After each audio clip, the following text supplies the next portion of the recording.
My name is Sangeet, and today I have a message for you. During our human lives, we see ourselves coming across different people with different energies, and we feel and experience each one of them differently. And sometimes, some of these energies and experiences make us question and wondering how should we deal with them, or even if we should keep them in our reality. And although these are logical and reasonable concerns, they are just symptoms. They remain at the surface, when deep inside, what we actually need is to be able to remain energetically stable and at peace under any circumstances.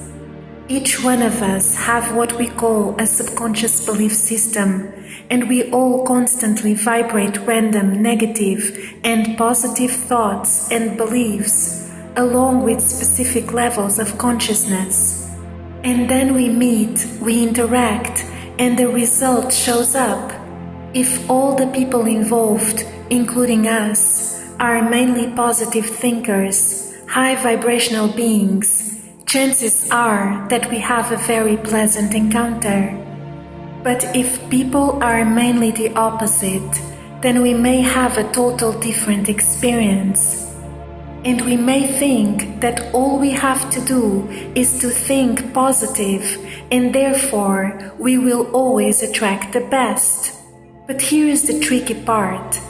Even the most positive thinkers come across negative energies or experiences, and even the most positive thinkers doubt or get sad or frustrated. And none of us is totally immune to negative random thoughts. So, even though we may be mainly vibrating high, we may still encounter a negative thinker who will pick up and hold on to that negative thought that we focused on that morning, or that weird limiting belief that we didn't even know that we had, or something else that may be difficult for us humans to see or to know. After all, no matter how many theories and explanations we may have on this subject, none of us knows everything anyway. We people appear to be very complex beings, especially because of our minds that seem to be so elaborated.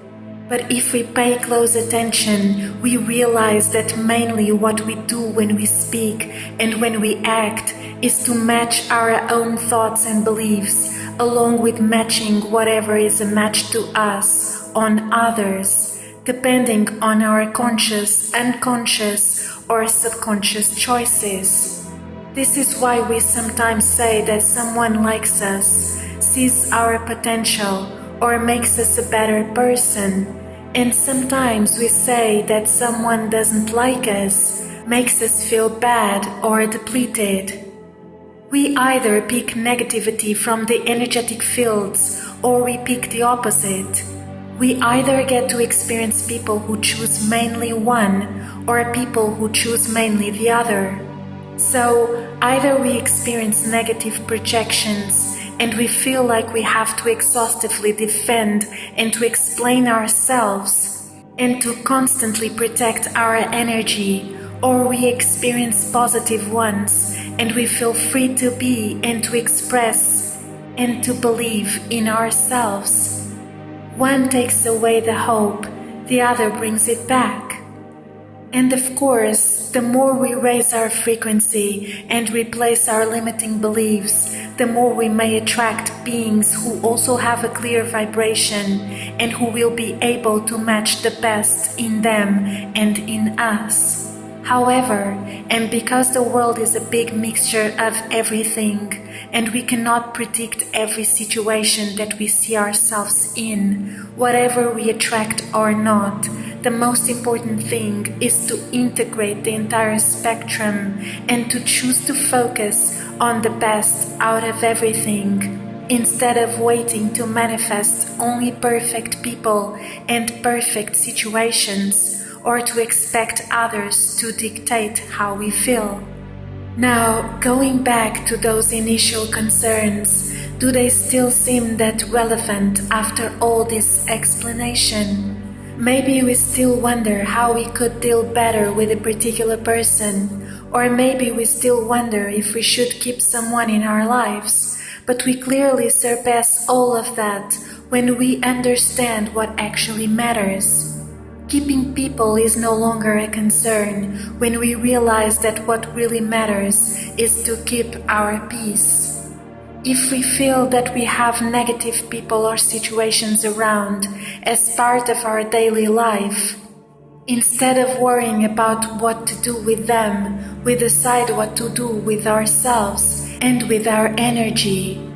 Being at peace is what all of us ultimately want, either in this planet or somewhere else. Then that is our focus, and therefore that is what we do.